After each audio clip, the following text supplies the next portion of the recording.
A'udzubillahi minasyaitonirrajim. Bismillahirrahmanirrahim. Robbi a'udzubika min hamazati sayatin wa a'udzubika robbi ayahdurun. Robbi shrahli sodri wa yassirli amri wahlul 'uqdatam min lisani yafqahu qauli. Assalamualaikum warahmatullahi wabarakatuh. Salam sejahtera untuk kita semua. Rahayu, namaste, om swastiastu, namo buddhaya. Salam kebajikan dan sehat untuk kita semua. Selamat datang di Tabula Rasa, tempat di mana kita sama-sama belajar tentang hidup, membuka pikiran, membuka hati, menuju kepada kesadaran yang mudah-mudahan tayangan ini bermanfaat untuk pembelajaran kita di sekolah kehidupan ini, dan tentu saja bermanfaat untuk merubah, mentransformasi dari pengetahuan menuju kepada perilaku yang lebih baik. Sebelum kita mulai belajar, seperti biasa, mari kita hadirkan diri kita utuh di sini saat ini, supaya pikiran kita tidak terlalu sibuk, tidak terlalu loncat ke depan atau loncat ke belakang, dan kita membuka hati kita yang senantiasa pintu hikmah dan pintu kesadaran akan terbuka. Maka mari kita hening dipersilahkan.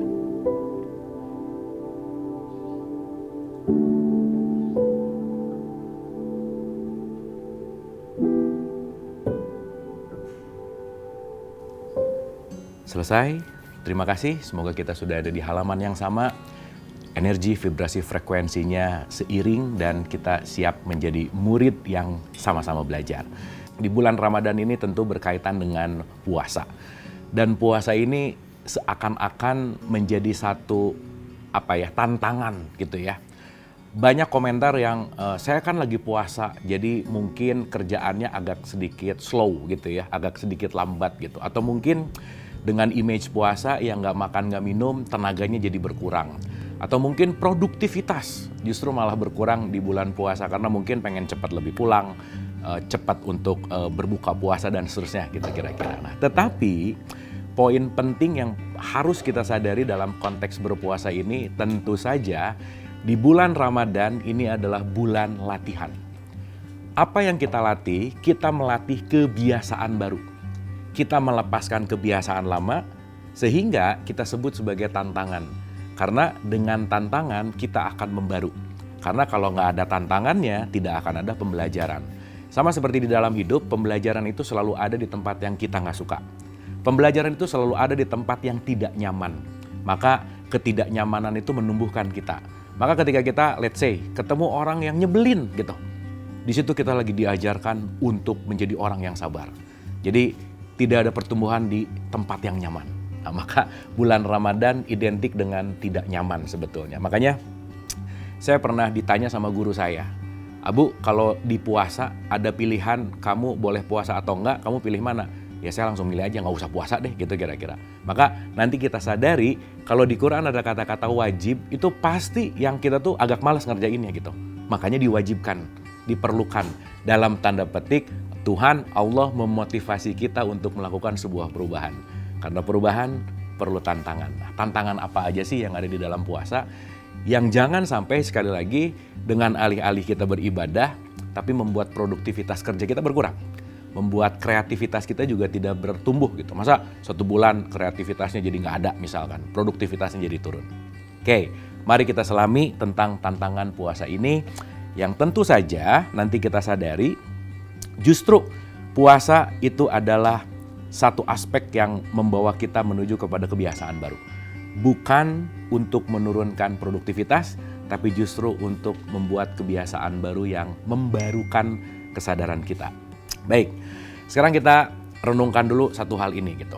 Kembali ya, ini ayat yang selalu akan menjadi ayat kunci mungkin ya di bulan Ramadan itu adalah Ya ayyuhalladzina amanu kutiba alaikumusiyam kama kutiba alal ladzina min qablikum la'allakum tattaqun. Hai orang beriman, puasa supaya kamu takwa. Di sini ada transformasi. Yuk kita lihat. Dalam bahasan manusia, tahapan dasar kita di surat 16 ayat 78 Al-Quran itu dikatakan kamu lahir, kamu nggak tahu apa-apa. Nggak tahu apa-apa itu kita sebut sebagai zulmat. Atau nanti kalimat yang sering kita dengar namanya zolim. Zolim itu artinya gelap.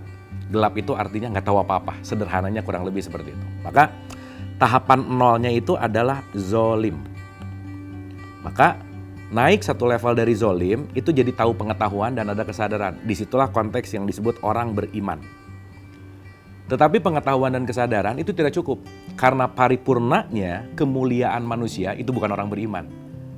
Inna akramakum indallahi atqakum. Surat 49 ayat 13 mengatakan yang paling mulia adalah atqakum, orang yang paling takwa. Oke. Nah, sekarang kalau kita lihat level ini dari zolim menuju iman, dari iman menuju takwa, di sini ada yang namanya transformasi. Nah, sekarang yang jadi pertanyaan, apa yang ditransformasikan? Apa sih yang berubah? Apa perbedaan orang zolim dan orang iman dan orang takwa? Pasti sini ada perbedaan. Nah, paling penting dalam setiap transformasi itu, nomor satu, udah pasti yang kita sebut sebagai sudut pandang, pengetahuan. Pengetahuan orang zolim, udah jelas zolim itu biasanya pengetahuannya nggak ada gitu ya. Biasanya melakukan sesuatu justru tanpa pengetahuan. Ikut-ikutan misalkan, yang lain ngikutin, ikut, dan seterusnya gitu. Maka kenapa sih penting banget ilmu? Sekali lagi ya, knowledge is power gitu. Jadi dengan pengetahuan kita melakukan, kita lebih tahu esensi terhadap apa yang kita lakukan. Dan udah tahu kalau kita melakukan apa, tujuannya mau kemana juga pasti kita akan tahu. Oke, nah kalau begitu, dari zolim menuju kepada iman dan dari iman menuju kepada takwa, sekali lagi di sini ada perubahan. Maka output dari perubahan keseluruhannya itu bukan, takwa itu bukan berarti semakin pintar, bukan. Bukan semakin dalam tanda petik kalau kita ukuran let's say kuliah disebut IPK, IPK-nya tinggi, ya bagus. Tetapi output semakin menuju kepada takwa, itu outputnya adalah akhlak, gitu kira-kira. Dan berarti setiap level adalah perpindahan bagaimana potensi akhlak kita berubah. Berarti kalau berbicara masalah akhlak, berbicara masalah perilaku, kembali lagi berbicara masalah suatu yang namanya kebiasaan. Dan nanti kita mengerti kenapa tantangan terbesar dalam hidup ini adalah merubah kebiasaan. Karena kebiasaan itu sudah terprogram sejak lama di dalam diri kita. Dan nanti kita sadari, contoh, kalau ada pertanyaan simpel aja, apakah Anda termasuk orang yang merdeka gitu misalnya? Nah, mungkin sebagian banyak menyadari gitu, ataupun mengetahui gitu ya, bahwa iya kok saya merdeka, bisa melakukan apa aja, mau apa aja misalkan. Tetapi disadari atau tidak, mari kita mulai renungkan, kemerdekaan kita tuh sebetulnya terenggut oleh kebiasaan kita sehari-hari. Begitu melihat sesuatu kita langsung menilai buruk, itu adalah kebiasaan. Begitu menghadapi sesuatu dengan marah, itu adalah kebiasaan. Dan ketika kita memilih tanpa sebuah kesadaran, itu menjadi otomatis dan di situ kita sedang terpenjara. Maka masing-masing dari kita terpenjara oleh kebiasaan kita masing-masing yang sudah terprogram seumur hidup. Maka untuk meningkatkan dari level beriman menuju kepada takwa, perlu ada yang disebut dengan yang namanya reprogramming. Nah, reprogramming inilah yang akan menjadi tantangan-tantangan kita di puasa ini. Dan kenapa di bulan puasa ini banyak hal yang di luar dari kebiasaan yang mungkin kalau kita lihat secara simpel gitu, ngapain sih kita harus haus? Ngapain sih kita harus lapar? Ngapain sih bangun subuh-subuh terus sahur dan seterusnya? Dan ternyata itu adalah program di mana kita membuat reprogramming diri kita yang baru. Seperti apa reprogrammingnya? Mari kita bahas setelah ini.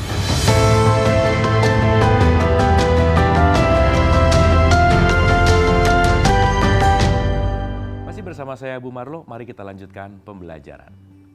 Baik, berbicara masalah reprogramming, kita berarti belajar untuk keluar dari kebiasaan. Dimulai dari kebiasaan makan yang sehari 3 kali. Gitu ya. Dan kita mungkin bebas makan kapanpun dan dimanapun. Dan itu hal yang paling fundamental. Paling fundamental itu adalah urusan makan dan minum. Gitu. Karena urusan makan dan minum itu adalah urusan hidup. Gitu ya. Esensi kita hidup adalah makan dan minum. Nah, artinya ketika kita direprogram untuk tidak makan dan tidak minum, sejatinya kita lagi diajarkan untuk keluar dari kebiasaan lama. Dan ternyata hanya perlu waktu beradaptasi. Let's say, mungkin hari pertama, hari kedua, hari ketiga, karena mungkin itu adalah proses adaptasi, mungkin tubuh kita akan sedikit lemas, iya.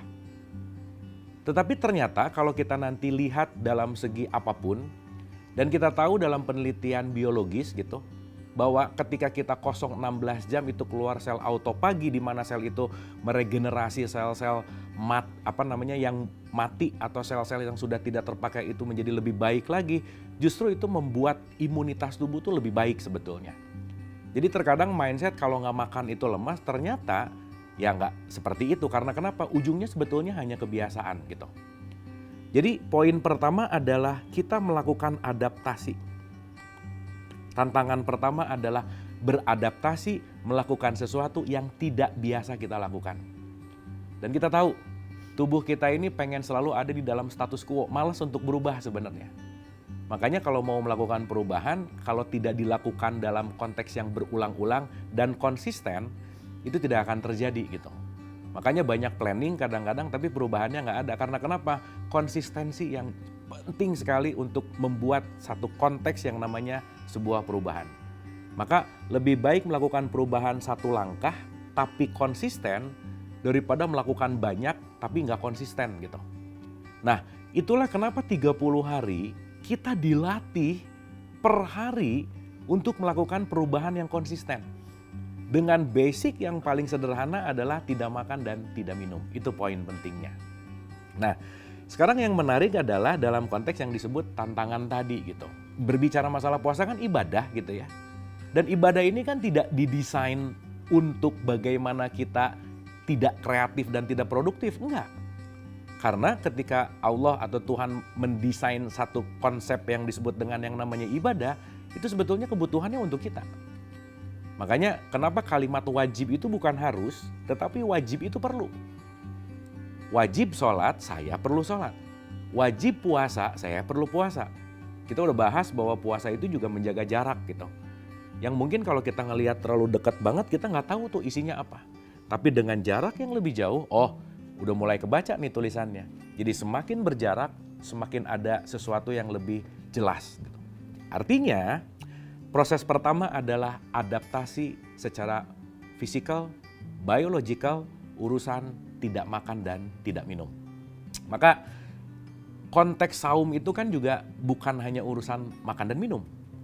Tapi urusan di mana mungkin di bulan sebelum Ramadan, ngelihat sesuatu pengen cepat komen. Ngelihat sesuatu pengen cepat dalam tanda petik misalkan ya kalau sekarang mungkin bahasanya nyinyir gitu ya di media sosial kah, di manakah gitu ya dalam konteks ya di situ adalah kebiasaan-kebiasaan. Nah artinya konteks yang paling terpenting dalam tantangan terbesar ini adalah kita mulai menyadari kebiasaan-kebiasaan harian kita yang pelan-pelan kebiasaan itu dirubah dan bahkan untuk dikecilkan volumenya dan bahkan untuk dihilangkan gitu kira-kira. Nah sehingga yang paling terpenting kalau kita berbicara masalah konteks tidak makan dan tidak minum ini menarik sekali. Saya pernah diajarkan atau pernah diceritakan dalam satu konteks cerita sufi gitu ya.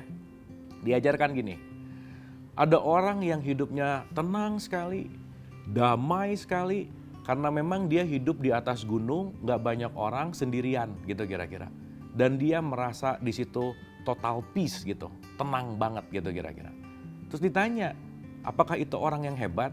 Ada salah satu guru mengatakan bahwa ya biasa aja. Kenapa? Karena dia mendapatkan ketenangan di suasana yang sunyi. Dia mendapatkan ketenangan di suasana yang tidak banyak godaan dan gangguan gitu kira-kira. Nah justru si guru ini memberikan satu pembelajaran bahwa justru yang istimewa itu adalah bagaimana seseorang tenang di dalam gangguan-gangguan, hingar-bingar yang justru dia masih bisa menemukan ketenangan di dalam kegaduhan gitu kira-kira. Nah sekarang kita relate-kan dalam puasa gitu. Mungkin kita sering dengar atau sering melihat di berita gitu ya bahwa banyak warung ditutup ketika puasa gitu. Dengan alih-alih mengganggu orang yang sedang puasa gitu.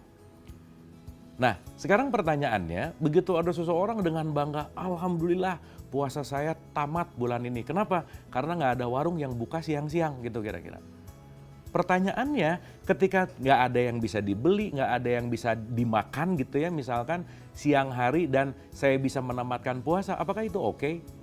Nah sekarang kita relatekan dengan cerita tadi orang yang di gunung. Bukankah justru kekuatan kita dalam tantangan berpuasa itu bukan ketika siang hari nggak ada warung makan yang buka, nggak ada teman yang makan gitu misalkan. Kan nggak semua orang juga harus berpuasa gitu ya kira-kira. Nah artinya apa?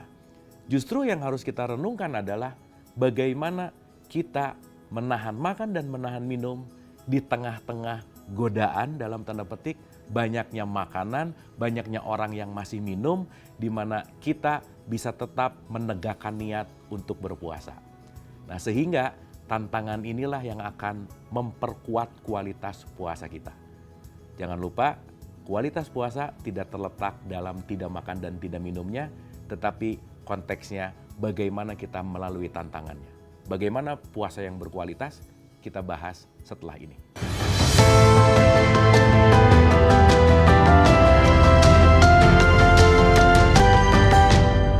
Masih bersama saya Bu Marlo, mari kita lanjutkan pembelajaran. Tantangan puasa. Sekali lagi, puasa bukan untuk membuat kita menjadi excuse, menjadi alasan, saya sedang puasa jadi nggak maksimal bekerja, saya sedang berpuasa jadi kreativitasnya nggak ada, tidak seperti itu. Karena kenapa? Begitu kita beradaptasi, kita akan menemukan program yang baru. Dan program yang baru ini akan membawa kita menuju kepada pertumbuhan dan membawa kita menuju kepada fresh atau newborn gitu ya.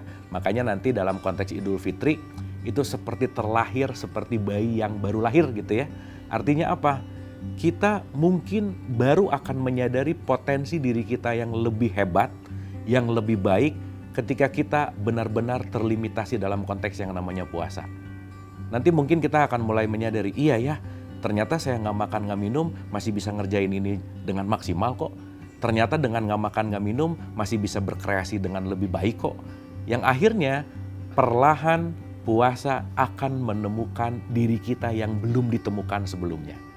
Kita akan menemukan sesuatu yang dalam tanda petik harta karun gitu ya. Yang mungkin selama ini terpendam karena kenapa? Karena nggak pernah ditantang. Karena nggak pernah dibuka. Karena mungkin kita terlalu nyaman di dalam zona nyaman yang dianggap bahwa ya udah limitasi saya cuma segini, saya kuatnya cuma segini. Padahal ternyata begitu masuk puasa semuanya dibatasi, makan minum dibatasi, kita perlu bangun malam, kita perlu tarawih, kita perlu tahajud dan seterusnya. Ternyata dengan pembaharuan kebiasaan kita menemukan potensi diri yang sebelumnya mungkin kita tidak sadari. Artinya apa? Benar apa yang disampaikan oleh Nabi Muhammad, sebuah hadis yang sangat populer di bulan Ramadan ini. Nabi Muhammad menyampaikan bahwa banyak dari umatku yang berpuasa, tapi mereka cuma dapat haus dan lapar. Karena fokusnya cuma mindahin jam makan siang, dipindahin malam gitu. Fokusnya cuma hanya urusan jam saya makan kapan, jam saya minum kapan gitu kira-kira. Padahal poin pentingnya adalah tidak makan dan tidak minum itu adalah salah satu tantangan terbesar dalam kehidupan. Karena kenapa? Secara primary bahwa kita ini hidup memang perlu makan dan minum. Jadi kita lihat bahwa puasa bukan hanya urusan berapa jam kita tidak makan, berapa jam kita tidak minum, tapi kualitasnya. Nah kita kembali nih, orang beriman menuju kepada ketakwaan. Jadi ada transformasi keimanan menuju kepada ketakwaan. Berarti ada perpindahan yang outputnya adalah perilaku atau akhlak yang lebih baik. Ada perpindahan sebuah kesadaran yang asalnya kita versi lama menuju kepada kita yang versi lebih baru. Maka ketika puasa fokusnya adalah bagaimana mencari diri kita, bagaimana puasa adalah jembatan untuk menemukan kesejatian diri kita, maka kita akan melakukan puasa ini bukan didasarkan karena keharusan. Sebagai contoh, ajaran-ajaran ibadah yang sering kita dengar itu biasanya diikuti dengan dogma yang di dalamnya ada ketakutan, fearness. Misal, kalau kamu nggak sholat, kamu dosa dan kamu masuk neraka. Dan itu saya rasa familiar sekali dengan pengajaran-pengajaran yang sering kita dengar dalam konteks urusan pelajaran agama misalnya. Mungkin pada tahapan tertentu itu bagus, iya. Karena mungkin didorong dulu karena takut yang akhirnya biasa, tapi akhirnya kebiasaan itu juga jadi kesadaran. Tapi sayangnya ketika kita masih dalam kesadaran bahwa melakukan ibadah ini adalah karena takut, kenapa Ramadan harus puasa? Karena saya orang Islam, saya wajib, saya harus. Kalau nggak saya jadi dosa gitu. Dan nanti kita sadari bahwa segala sesuatu yang dilakukan atas dasar takut, atas dasar fear itu, disitulah akan kekurangan nilai keikhlasannya. Maka rata-rata ketika melakukan sesuatu karena harus, keterpaksaan, apalagi ya masa saya orang Islam udah dewasa, yang lain teman-teman saya puasa, saya enggak, ya saya ikutan aja. Tidak memahami esensinya, maka itu akan jauh dalam konteks masuk ke dalam kualitas berpuasanya. Nah, maka kembali kepada statement Nabi Muhammad tadi bahwa ya banyak dari umatku yang puasa, tapi mereka cuma dapat haus dan lapar. Jadi mudah-mudahan di Ramadan kali ini kita mulai menemukan jembatan bahwa kualitas yang paling penting. Apa sih bedanya saya sebelum Ramadan dan setelah saya Ramadan sekarang? Apa sih ada upgrade-nya nggak gitu kira-kira? Kalau dibikin kurva, kemarin gimana sih? Kalau mau digambarkan kan pilihannya cuma ada 3 sebenarnya. Asalnya titiknya 0, terus dia naik jadi ke positif. Ini baik banget gitu, ini tujuan lah gitu. Tapi bisa jadi asalnya 0, endingnya juga tetap 0, nggak ada apa-apa. Ya dia take it for granted aja gitu. Dia cuma ikut seremonial, orang taraweh ikut, orang Idul Fitri ikut, ya ikut deh. Dia cuma ikut dalam konteks seremonial. Tapi yang lebih bahaya lagi sebelum Ramadannya 0, justru setelah Ramadan nggak ada peningkatan malah jadi negatif gitu intinya. Kan sayang banget gitu. Bahkan nanti kita sama-sama sadari kenapa sih setelah Ramadan itu disebut Syawal. Dan ini penting banget. Kenapa? Karena kebanyakan berpikir bahwa Ramadan ini adalah bulan yang paling terbaik untuk melakukan kebaikan. Dan stop sampai situ. Jangan lupa, Ramadan adalah bulan latihan. Karena perangnya itu 11 bulan yang akan datang. Jadi jangan kebalik nih. Jangan sampai waktu kita latihan di bulan Ramadan menang, justru begitu masuk 1 Syawal, yang di bulan Ramadan dermawan banget, ngundang anak yatim. Sampai mungkin mau ngundang anak yatim udah nggak ada lagi karena semuanya udah diundang gitu. Dan justru mungkin pas masuk 1 Syawal, udah nggak ada yang ngundang lagi anak yatim gitu. Kedermawanannya jadi kembali lagi seperti sebelum Ramadan. Yang akhirnya apa? Tidak membuat kualitas puasanya menjadi orang yang bertakwa. Jadi banyak tantangan di bulan puasa. Tantangan ini bukan keharusan. Tantangan ini bukan sesuatu yang dilandasi oleh ketakutan. Tapi bagaimana tantangan ini untuk menemukan diri kita yang belum kita temukan. Karena limitasi kita adalah tantangan itu sendiri. Ketika kita melampaui segala sesuatu yang kita anggap terbatas, maka kita akan menemukan versi diri kita yang terbaik. Semoga Ramadan kali ini, puasa kali ini, menemukan harta karun yang terpendam di dalam diri kita yang selama ini belum terbuka, dan itulah jalan menuju kepada ketakwaan dan keridhaan Allah Subhanahu wa Ta'ala. Terima kasih, semoga bermanfaat. Wabillahi taufiq wal hidayah. Assalamualaikum warahmatullahi wabarakatuh.